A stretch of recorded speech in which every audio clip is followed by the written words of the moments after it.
Hello my bookish friends out there in booktube land, and welcome to this video where we're going to discuss Jane Austen on Google. Now there's a novelty. So without further ado, let's get stuck in, shall we?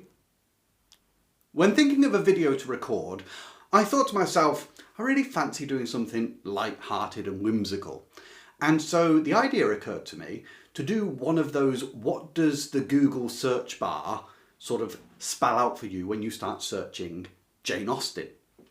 And so what I did is I went ahead and typed in, is Jane Austen, and then looked at the recommended lines, the autofill lines of Google of what people are asking about Jane Austen, and I thought I would try to answer them for you. So get yourself a cup of tea, sit back, and let's go through 8 questions. Is Jane Austen... ... The first recommended sentence from Google when I typed in is Jane Austen was, is Jane Austen house open? Now for those of you who don't know, you can actually visit Jane Austen's actual house in Chaworth, Hampshire, England. And as this slide shows, yes, it's open. You can go there right now. £10 per adult, £5 per child, or if you have 2 adults and 2 children, you can get a family ticket of £25, so that's good. Although it's more expensive if you need to fly over to Britain to actually get there. It becomes quite an expensive day out. A glance around the website tells us some of the goodies that you can enjoy when you go there, such as looking at the leafy wallpaper, which is, I think, a restored original. You can look at some of her first editions, her letters, you can sit at her writing table, you can even have a look at the cup and ball that she used to play with, and the piano that she used to tinker on. What's super incredible though is if you go to the Jane Austen House website, you can sponsor a tile. I mean, what a fabulous thing to put on your own resume. I have sponsored a roof tile on Jane Austen's house. That's because they need to repair the roof and it's going to take £250,000 to do so, and so far by sponsoring tiles they have raised about £60,000. So if you fancy saving Jane Austen's digs, then go and sponsor a roof tile for £15 on the site. Another thing about visiting Jane Austen's house is you are a stone's throw away from those quaint and oddly named British hamlets which we are so fond of. Places like Wivelrod and Ropely Soak and Blounce. Beautiful. I do wonder whether all of them were called that in Jane Austen's day. So there's the answer to the first question from Google, is Jane Austen's house open? Yes, it is. The second question we get from Google about Jane Austen, is Jane Austen Victorian? The answer to that is no, she's not. Queen Victoria ascended the throne in 1837, I believe, all the way to 1901, and it's while Queen Victoria is on the throne that you get the era Victorian. Comes from her name, you see. A massive amount of things happened during Victoria's reign. England conquered, a quarter of the globe. There was the Industrial Revolution. But one thing that definitely did not happen was Pride and Prejudice and Sense and Sensibility. Jane Austen was in fact born in 1775, that auspicious year where Massachusetts was declared to be in rebellion, and shortly after we have the Battle of Lexington and Concord, where our good American cousins threw off the oppressive British yoke, all because of tea. Not only that, but did you know in the year 1775, when Austen was born, 1,000 Americans tried to kidnap the King of England?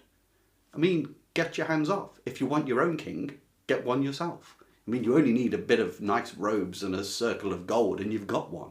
The king of the time was George III. Yes, that's right, the Mad King, who was a national embarrassment really to the country, because it's quite hard to govern when the person at the top is bonkers.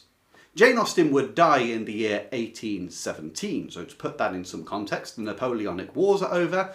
The first Teetotalers Society has been set up in Skibbereen in Ireland. There is a school for the deaf set up in America, and Simon Bolivar gets the independent government of Venezuela up and running, although I don't think any of Jane Austen's works helped towards that end. So, is Jane Austen Victorian? No, she is in fact Georgian. The next question that Google asks us is, and it's a good one, is Jane Austen hard to read? And I'm pleased this question was asked because the answer is absolutely not. Jane Austen is a frolic in paper. She is such a brisk writer, she's so happy and giddy and sparkling and witty, she will make you laugh. And actually I couldn't think of a better author to start the classics with. You're simply the best! The classics have this horrible reputation of being complicated and hard, and you sort of have to have 3 tons of cerebral matter to understand what they're about. Nonsense. Part of the reasons a classic is a classic, and I have a video by the way which you might want to check out, is that they last a long time. That's one of their criteria. Well, if only know-it-alls and big brain people could understand the classics, they wouldn't last that long. To last a long time you need a large appeal. And classics, as someone recently said, it was the YouTuber Tokyochemist, by the way, amazing channel, I will put a link in the description. She said when writing a classic, the authors at the time didn't sit down and say, I'm going to write a classic. They just wrote a book for people to read. And they were so good that they endure. And to do that, they've got to be readable. Most classics read like modern literature. They are so simple to read. And Jane Austen's are some of the most delightful and witty and funny to actually go through. So, is Jane Austen hard to read? No, she isn't. In fact, I would recommend Jane Austen to absolutely everyone. She is awesome.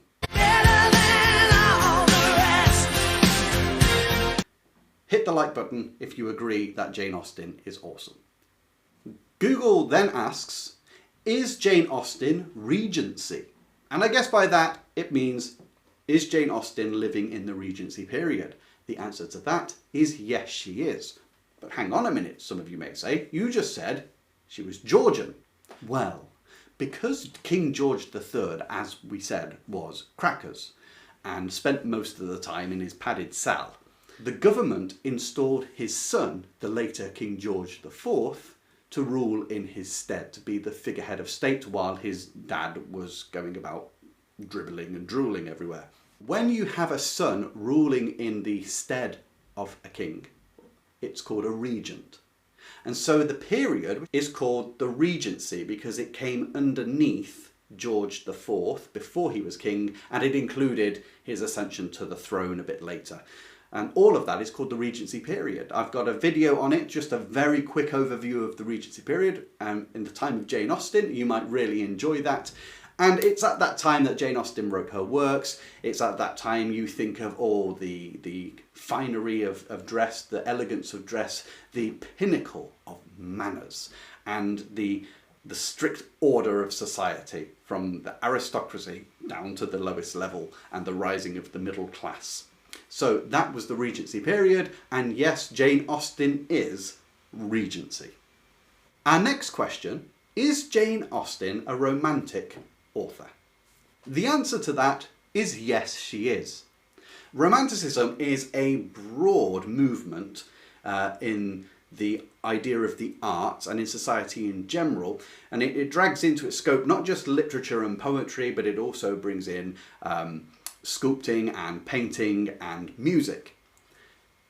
One of the features of a romantic writer and a romantic person altogether is the focus not so much on the rational and the logic, but on nature, the emotions, the indefinable what's it that makes us a human being. Actually, irrationality to a large extent, where our emotions are not necessarily rational, but they have a huge part to play in us. And the Romantic movement said that there is a lot of truth to be gained by looking at these facets rather than just looking at the measurable and the down to the atoms of what makes everything, and advancement in science and technology, because of course the railroads are starting to be invented.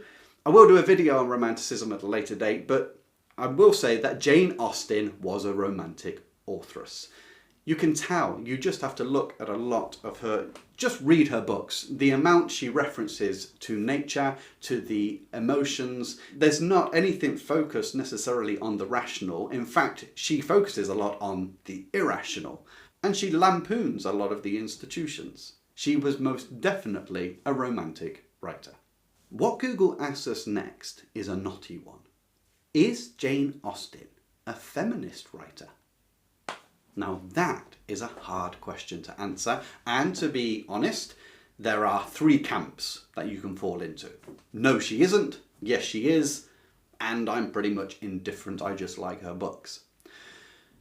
Is Jane Austen a feminist writer? It's all down to how you interpret feminism, I suppose. In its classical state, feminism is to find the equality within the social fabric and moral fabric of society, equality with men in capabilities both intellectual and in practical. If you're making comments on that score, I think you would have to say that Jane Austen is not a feminist writer. Jane Austen, she observes the societal setup of the day, she observes its absurdities, but she accepts where it is. She doesn't have her female figures really trying to alter everything or standing out from the rest of the crowd. She doesn't push for the idea of equality, and in that sense she can't be called a feminist writer. On the other hand, you can say about Jane Austen that she writes very, very powerful, prominent female characters. And we're talking at a time when, remember, being a female author was pretty much frowned upon. For sure, you had authoresses at this time, but as many of us already know, a female writer would often go by a male nom de plume. So she was ahead of her time in that respect, and her characters are very strong. You think of Lizzie Bennet. She is really in command of herself. She is not going to be told what to do by men. And I think that's interesting because we can run away with the modern idea that men were constantly telling women what to do. Women could hold their own against men in this time period anyway, otherwise the books would have made no sense to anyone reading it. But she was a very strong feminine character compared to her sister Jane, for instance. And then you've got Fanny Price, who embodies in Mansfield Park the epitome of a good spirit, of high morality, of standing for true values and not being swayed like all the men in the novel are. If you want to take her as setting women up as sort of the equals of men in character and disposition, then you could say that Jane Austen was a feminist writer. However, for me personally, I happily sit in the middle. I'm happy to say that many an author and authoress are feminist writers or have certain angles or ideologies or philosophies in their work. Jane Austen, I see the argument for both sides, but I just think she was a writer who was brilliant. So is Jane Austen a feminist writer? Go and do your own research and see what you think. Leave a comment below. Do you think Jane Austen was a feminist writer? And while you're at it, if you enjoy talks about classical literature and going deeper into matters pertaining to writing and books, then hit the subscribe button so you don't miss out on any other of my videos. Taking it for granted that the autofill in the Google search bar comes about because of the sheer number of people asking a certain question or writing in a certain phrase, this next one baffles me. It is Jane Austen deaf? I mean, who would ask that? I suppose you can imagine kids at high school, perhaps. Oh, Jane Austen is deaf when they're going through Pride and Prejudice and Emma. Yeah, I could reasonably understand that. They are quite big books at times. Emma is, certainly. But who has been writing that question? And why so many people? Is Jane Austen deaf? Could it be that people have had a visitation or a near-death experience in which Jane Austen walks into the room? Now that would be fun, wouldn't it? Being collected by Jane Austen. Is she a psychopomp? Psychopomp, that's a good word. A psychopomp is a spirit or an angel who comes to you after death and leads your soul to wherever. Maybe Jane Austen has got a little side job going there in the afterlife. I bet she feels that her talents are wasted. Is Jane Austen death? I can't give you the answer to that, but the idea of Jane Austen being the Grim Reaper, that's something I'd like to see. So I think the answer to that is no, depending on what angle you're asking it from. The final question that comes from Google and hence has been asked a multitude of times really tickled me pink. Is Jane Austen Anne Bronte? Jane Austen is not Anne Bronte, but it does make you wonder, what has somebody been told to even think this? Because you've got Charlotte Bronte and Emily Bronte. It stands to reason that Anne Bronte is not going to be some pseudonym which Jane Austen has taken. Also, I mean, she'd been dead, or maybe she hadn't. Was it a bit of an Elvis Presley situation? Maybe she just wanted a quiet life, faked her own death, and lived a lot longer, and then wanted to write another book and put down Anne Bronte, thinking I could easily ride off the back of Charlotte Bronte and get published ever so quick. One can imagine the scandal erupting in Great Britain when, on being asked what they thought of Anne Bronte's literature, Emily and Charlotte said, "Who's Anne?" Now that would have set the cat amongst the pigeons. And, you know, as well as that, it would have added weight to people saying that they had seen Jane Austen in the local corner shop doing her shopping 20 years after she had actually said she had died. Or there was something suspicious about the woman who was in the musical shows down the theatre in Drury Lane going by the name of Jeannie Tunes. So who knows, maybe Jane Austen actually faked her own death and was indeed Anne Bronte. And the other two, Emily and Charlotte, just went along with it. Keep it a bit hush-hush and at the same time increase the family's reputation as being great writers. But I think the answer to is Jane Austen Anne Bronte is no. But if you've ever asked that question, could you please leave a comment and tell me what you had heard to lead you to that question? Is Jane Austen Anne Bronte? So those are the 8 autofill sentences that come into Google when you start the sentence with, is Jane Austen. I don't know whether any of it is influenced by my previous research. It might be slightly different to you. I don't know. But I hope that you enjoyed this video. I tried to put some information in it which you might find interesting, as well as keeping it light-hearted. If you like classic literature and classic books and want to know more about the writers and the themes and the messages within those, hit the like button and the subscribe and never miss an episode of Tristan and the Classics. Until the next video, I wish you joy in your reading.